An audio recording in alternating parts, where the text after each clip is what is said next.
T-Friends, selamat datang di Scholars Talk, podcast by Tanoto Scholars Association Universitas Hasanuddin. Ruang untuk berbagi cerita, pengalaman, dan kisah inspiratif bareng scholars dari Universitas Hasanuddin. Kenalin, aku Gerald sebagai host yang bakal nemenin teman-teman di episode perdana kali ini. Nah, T-Friends, pernah nggak sih teman-teman ngelihat banyak banget info lomba yang berseliweran di sosial media teman-teman? Dan teman-teman pengen banget nih untuk ikut lombanya. Atau mungkin teman-teman udah ikut lombanya, tapi hasil yang udah didapetin itu kurang maksimal karena pengalaman teman-teman dalam mengikuti kompetisi masih minim banget. Nah, tenang aja nih T-Friends, karena kita bakalan kupas tuntas masalah yang relatable bagi mahasiswa ini bareng seseorang yang udah expert banget di bidang kompetisi. Nah, langsung saja kita panggilin Kak Vina Maulida.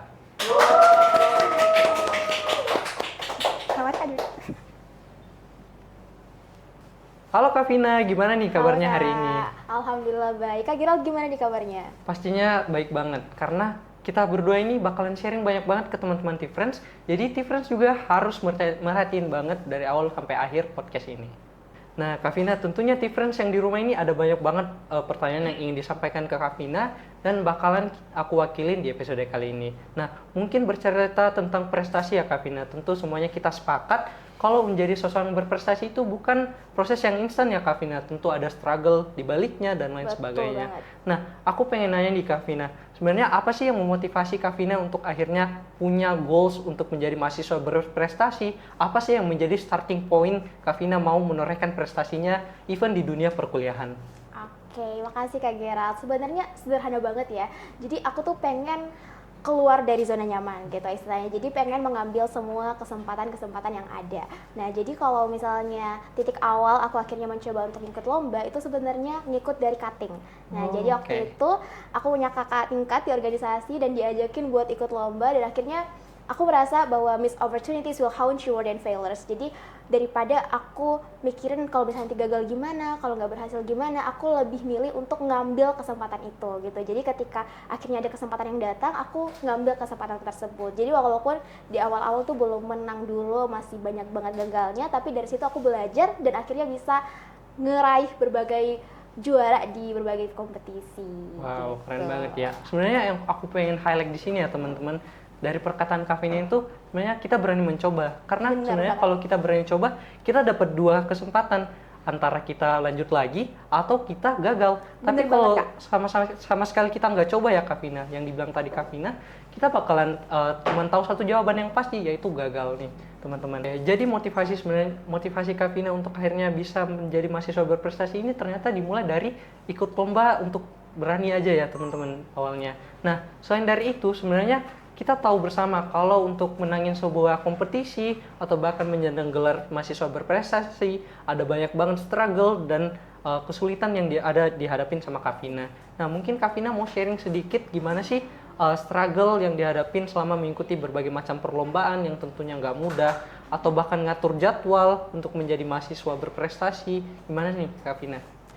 Oke, jadi sebagai mahasiswa ya, yang pasti kita tuh sibuk banget sama perkuliahan, jadi pasti sangat sulit di manajemen waktunya gitu. Jadi aku ngatur jadwalnya tuh dia kayak seminggu ini aku ngatur, oh sepekan ini aku mau ngapain aja gitu, biar semua hal-hal kegiatan-kegiatan yang mau aku lakuin tuh semuanya bisa terjalani tanpa ada yang terlewat gitu, biar juga nggak gedebak-gedebuk gitu istilahnya. Betul. Jadi kayak emang semua itu harus dijadwalin, ya benar, biar nanti kita tuh tetap bisa fokus dalam kelas tapi juga bisa aktif di luar kelas gitu. Karena kita punya 24 jam yang sama ya Kak Gerald, tapi gimana caranya kita bisa ngolah 24 jam itu secara maksimal gitu. Keren banget. Jadi keputusan untuk teman-teman akhirnya bisa berprestasi sama kayak Kak Vina ini, itu kembali lagi gimana sih teman-teman mengolah 24 jam yang diberikan ke teman-teman di satu harinya.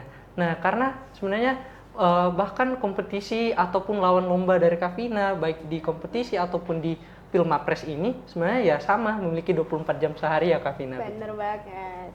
Tapi kalau gimana ini Kak, kalau misalnya teman-teman T-Friends di rumah ini udah berusaha semaksimal mungkin, tapi ternyata hasil yang didapatkan itu masih kurang maksimal Kak Vina. Tentunya beberapa faktor diantaranya itu kita perlu atur strategi juga ya Kak Vina, karena nggak mungkin kita ikutin lomba, kita kosong-kosong aja nih tanpa ada persiapan.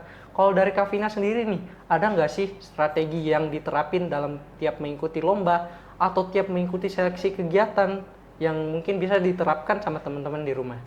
Oke Kak Gerald, nah jadi untuk ngikutin kegiatan atau ngikutin lomba tuh pasti kita butuh prepare yang matang ya, karena kita berkompetisi sama banyak orang pastinya, sama orang-orang hebat lainnya.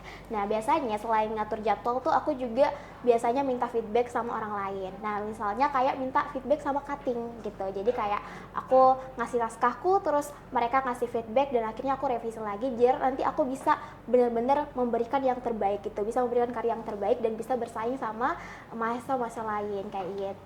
Oke, jadi yang paling aku tangkap sebenarnya salah satu strateginya itu ya mentoring ya Kak Vina. Benar Gitu. banget. Karena seseorang yang baru mulai tentunya masih clueless tentang segala framework atau bahkan tentang dunia kompetisi, tapi dengan adanya seseorang yang berpengalaman ini ya Kak Vina, tentunya bakalan ngebantu banget. Nah, tapi ngomongin tentang mentoring ya Kak Vina, tentunya apalagi Kak Vina tadi sempat mention masalah kakak tingkat. Tentunya nggak semua orang bisa mendapat akses untuk bisa reach out ke kakak tingkatnya, tentu ada rasa sungkan atau malu ya Kak Vina. Mungkin juga dialami sama Kak Vina.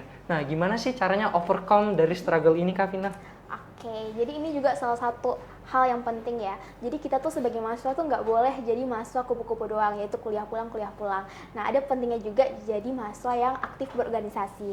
Nah, jadi kayak kakak tingkat yang aku reach out itu kebanyakan aku kenal dari organisasi gitu. Salah satunya sebagai Tanoto Scholars ya, menjadi bagian dari TSA Unhas, aku juga ketemu lingkungan yang sangat positif ya. Jadi kita bisa saling bantu, saling sharing pengalaman masing-masing dan akhirnya bisa membantu kita juga untuk berkembang gitu Kak. Oke, jadi yang paling aku highlight ternyata menjadi seseorang yang berprestasi itu gak ngehalangin kita, niat kita untuk tetap bisa berkontribusi sebagai mahasiswa Betul organisatoris banget. ya Kak Vina. Tapi yang paling mungkin insight yang bisa kita berikan lagi ke teman-teman di rumah, kalau dalam memilih organisasi nih Kak Vina, tentunya gak semuanya organisasi itu bisa menciptakan feedback yang sama ke kita. Mungkin ada beberapa organisasi yang malah menyebabkan kita burnout atau nggak ngasih output yang positif ke kita. Bicara tentang kompetisi ya Kak Vina, tentu ada banyak struggle di balik persiapan setiap lomba yang diikuti Kak Vina. Bahkan pemilihan mahasiswa berprestasi ini tentunya ada struggle tersendiri dari Kak Vina, ada pressure dari lingkungan yang Kak Vina tempati. Nah, boleh nggak sih sharing sedikit ke teman-teman gimana cara Kak Vina menghadapi struggle ini? Oke, jadi kalau kita ngomongin soal kegagalan ya, ada orang yang pernah bilang bahwa kita tuh harus sering-sering berkenalan sama kegagalan. Karena mau kita se-prepare apapun, kita udah prepare-nya dengan matang, udah ngatur jadwal, udah minta feedback sana sini, tapi kita nggak tahu faktor X di luar sana gitu yang mungkin bisa membuat kita berhasil ataupun belum berhasil gitu. Tapi kita harus ingat bahwa kegagalan itu bukan akhir dari segalanya gitu. Kita jadiin aja kegagalan itu untuk tangga untuk bisa mencapai kesuksesan. Mungkin aku ambil contoh deh Kak Gerald. Apa tuh Kak Vina? Sebenarnya itu tahun lalu aku juga daftar nih pemilihan mahasiswa berprestasi. Oh, sempat daftar juga ya Kak? Di tahun 2005 nih Kak Gerald. Nah, tapi bahkan aku waktu itu nggak lolos untuk jadi perwakilan fakultas. Jadi kayak aku baru daftar udah tiba-tiba gagal aja gitu. Tapi apakah dari situ aku langsung kayak udah deh nggak mau ikut lagi? Enggak, tapi aku malah evaluasi, aku mikir nih apa sih yang bikin aku gagal gitu. Akhirnya aku siapin lagi plan ABC-nya supaya nanti di tahun depan bisa tampil lebih maksimal lagi. Dan tahun ini aku buktiin aku bisa jadi juara 3 mahasiswa berprestasi tingkat universitas. Tepuk tangan dong Kak Vina. Gitu Kak. Oke, jadi yang paling penting adalah kenalan sama kegagalan Betul dulu, banget. Kak Vina. Karena kegagalan nggak semuanya itu tuh tentang hal yang negatif ya Kak Vina. Karena dengan kegagalan kita bisa notice blind spot kita, kekurangan kita buat dia upgrade lagi di persiapan kompetisi sebelumnya sama kayak Kak Vina dalam Pilmapres tahun sebelumnya dengan perbandingan dengan mengikuti Pilmapres di tahun ini.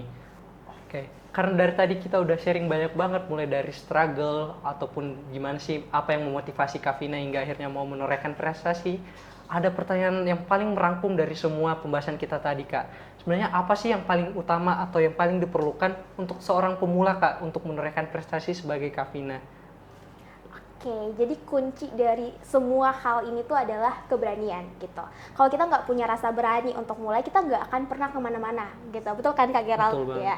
Jadi ketika teman-teman punya kesempatan, ambil kesempatan itu karena kayak yang aku bilang tadi, miss the opportunities will haunt you more than failures gitu. Jadi kayak teman-teman nggak apa-apa kok gagal 1 kali, 2 kali, 3 kali atau beribu kali.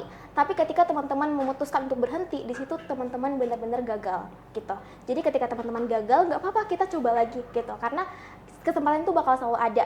Jadi teman-teman gak usah takut untuk memulai dan gak usah nunggu untuk siap gitu, karena siap itu akan datang ketika kita memulai gitu. Dan kalau misalnya teman-teman ngerasa kayak kok nggak berhasil ya, nah teman-teman tuh harus paham bahwa bunga yang mekar hari ini tuh nggak ditanam kemarin sore. Jadi ada banyak sekali jatuh bangun yang dialami oleh setiap orang, dan titik awal orang mulai itu beda-beda kan. Kayak mungkin aku mulai hari ini, ada orang yang udah mulai dari beberapa hari yang lalu. Jadi mungkin mereka lebih cepat progresnya karena mereka lebih duluan mulai gitu. Jadi kayak teman-teman gak usah takut sama proses orang lain, teman-teman fokus aja ke diri sendiri, karena seperti itu yang aku bilang tadi, bahwa bunga yang mekar hari ini tuh nggak ditanam kemarin sore. Jadi the day you plant the seed is not the day you eat the fruit gitu. Nah, jadi yang paling penting sebenarnya berani ya Kak Vina. Bener Karena banget. kalau kita nggak berani, ya kita missing the opportunities. Seperti yang dibilang Kak Vina tadi, kalau kesuksesan kan bukan suatu hal yang praktis ya Kak Vina. Kalau kita tanam bunga, nggak mungkin bunganya langsung mekar di hari Bener itu juga ya banget, Kak Vina. guys. Jadi, bahkan Kak Vina sendiri, kalau nggak menghadapi kegagalan tersebut, mungkin Kak Vina nggak bisa sharing ke teman-teman di episode kali ini. Sampai jumpa di Scholar Talk episode selanjutnya. Berani berbagi, dedikasi untuk negeri, Ewako!